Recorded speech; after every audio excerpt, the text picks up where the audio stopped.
Bet one, bet 'em all. This is Sprawl and Call, and I'm your host, C. Rich. We're going to do UFC Fight Night 85, Mir versus Hunt. And this is actually going to be a good card all the way, actually, from top to bottom. Name fighters all around. And if you did follow my last ones, even though I did get, Diaz and Miesha Tate wrong, I still advised you to bet on them and put your money nowhere near the favorites on those fights. So, hey, let's kick this off with the main event. Frank Mir and Mark Hunt. Mark Hunt sitting at a minus 170 with Mir coming at a minus one or a plus 145.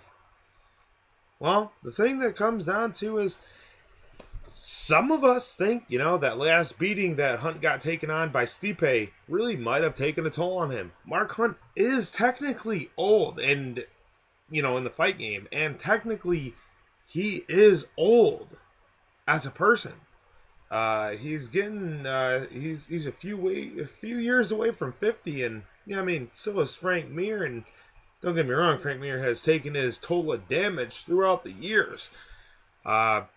The only thing is, I think Mir, with the training camp that he's with right now, is actually putting some type of IQ in there. Even though he did kind of go out there swinging with Todd Duffy, none of us are going to deny that fact. That was a reckless, reckless play that he went out there with. Did prevail. However, it was reckless. And, even the fight after, I think we are going to see a smart Frank Mir in the cage. The only thing that Mark Hunt really has is everyone's saying that one punch, that overhook.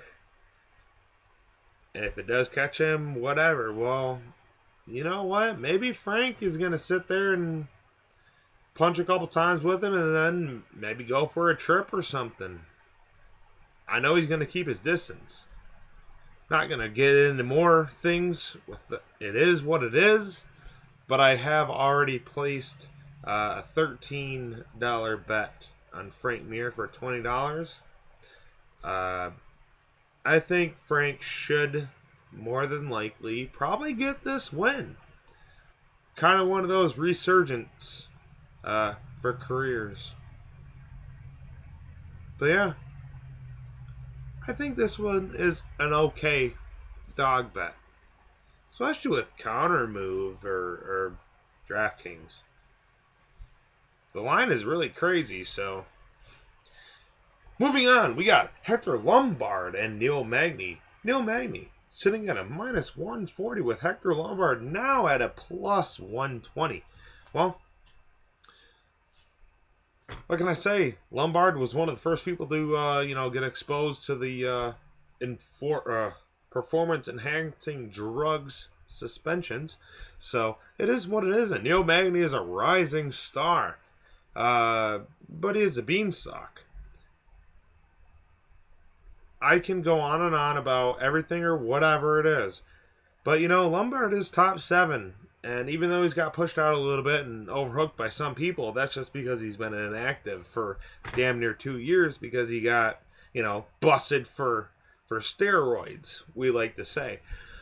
And, this is going to be Neil Magny's real first test. And the fact that it is Lombard coming off of steroids does play a really good factor, and that's probably why the way the betting lines are right now in Lombard being a slight underdog. However, Lombard has never had an easy fight in the UFC. The guy got introduced to the top of the line, and even though he's had plenty of fights, but the guy has never had like I don't know. It is what it is. No one has ever done what Lombard did to Jake Shields. Ever. So, I'm sorry, but I'm going with the underdog here and Hector Lombard, and that is a firm play. by dismantle. Even though he has been out, but you know what? The guy has a little bit of this. Maybe not in his brain, but fight IQ wise, he does have it up here a little. So, I think it's a pretty good solid one. Not Jake Matthews, Johnny Case. Not gonna lie, everyone. If you hear Johnny Case, you automatically think of Mortal Kombat, Johnny Cage. Probably, it is what it is. And this is actually a really good fight. And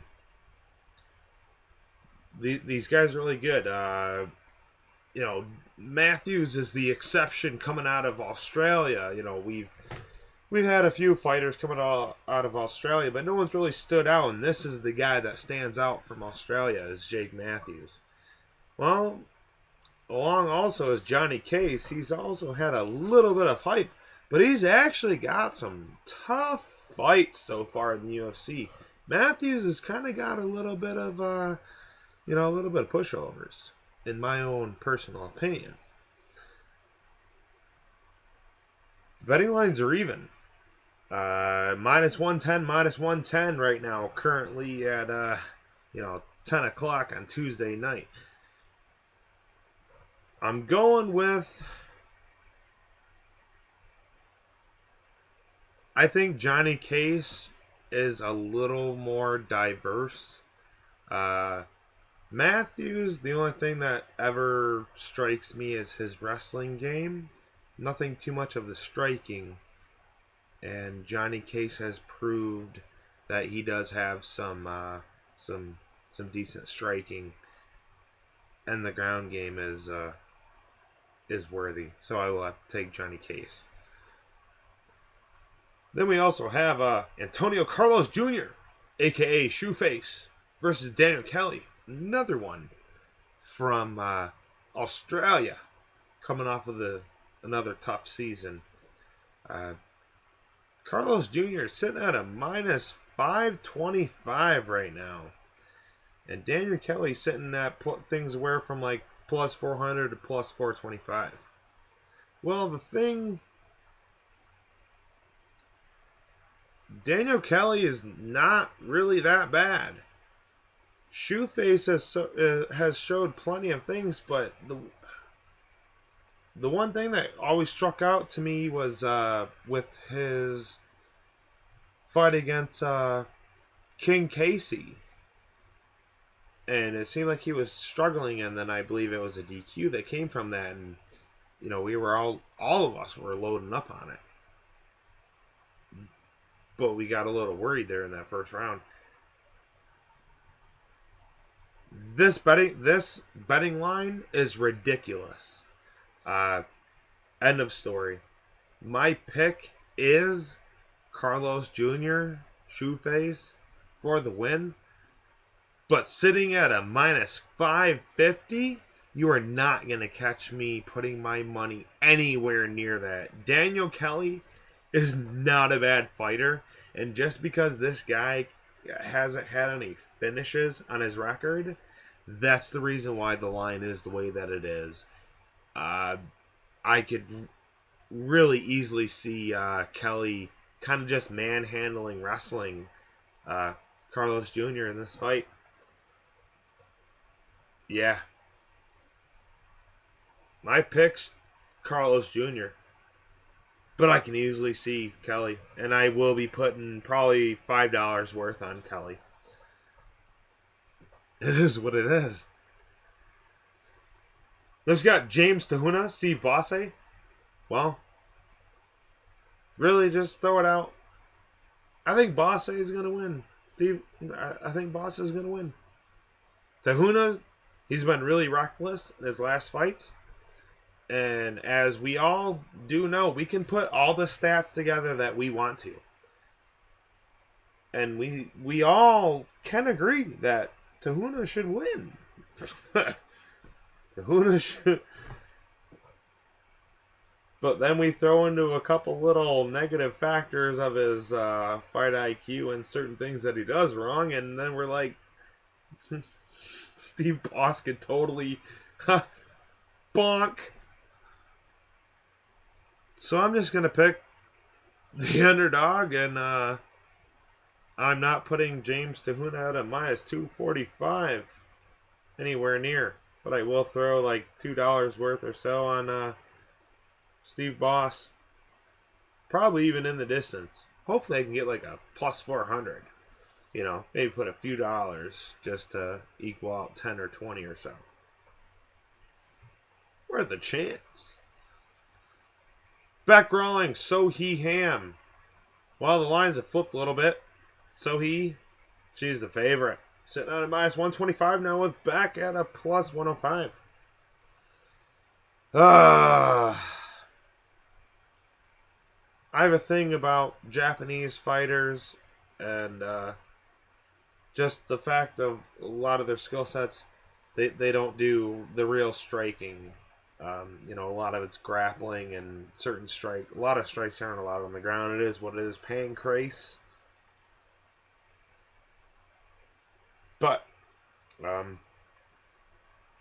really, I think it's going to come down to, I think Beck, even though they are relatively around the same size within height, I think Beck Rawlings is just going to be a little bit more too thick. She has boxer status, and she has actually proved in recent bouts to show, you know, a little bit of good takedown defense. Seems like that's kind of after the Ultimate Fighter, that's what she started working on.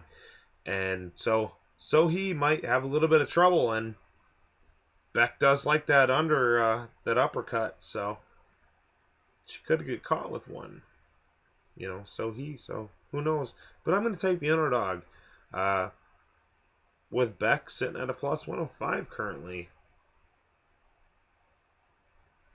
Not going to put any major money on it, but definitely worth a small parlay for here and there throughout the card. Then we have Alan Jouban and Brennan O'Reilly. Brennan O'Reilly is another one of these Australians. Alan Jouban, you know, human Ken doll. He's had a pretty good run in the UFC so far. Had a little setback, but it is what it is. Well, when I first saw this and before the lines even came up, I even said to all my buddies, I was like, Jouban's going to be a minus 500 to minus 400. And sure enough, the line opens up at a minus 475. So it is what it is. I think this is kind of like a walkout papers for Brennan O'Reilly. I mean, don't get me wrong, the guy's had some good fights or whatever, but they're cutting people out. And, yeah, this is just kind of clearing the division. Jouban should more than likely, I'm wondering to see what the in the distance play is, because I'll tell you right now, if Jouban is a minus 125 or lower, I'm going to throw about 3 units on it. Straight up. Because this fight is a complete mixed match. I honestly do not see it going to a decision. No. But hey, thanks guys for watching. Please always don't forget to subscribe to the channel down there. Don't forget to like that little thumbs up button at the bottom of the page. Forever and always. Don't forget to check out sprawlandcall.com. Don't blow your bankrolls. And always have fun.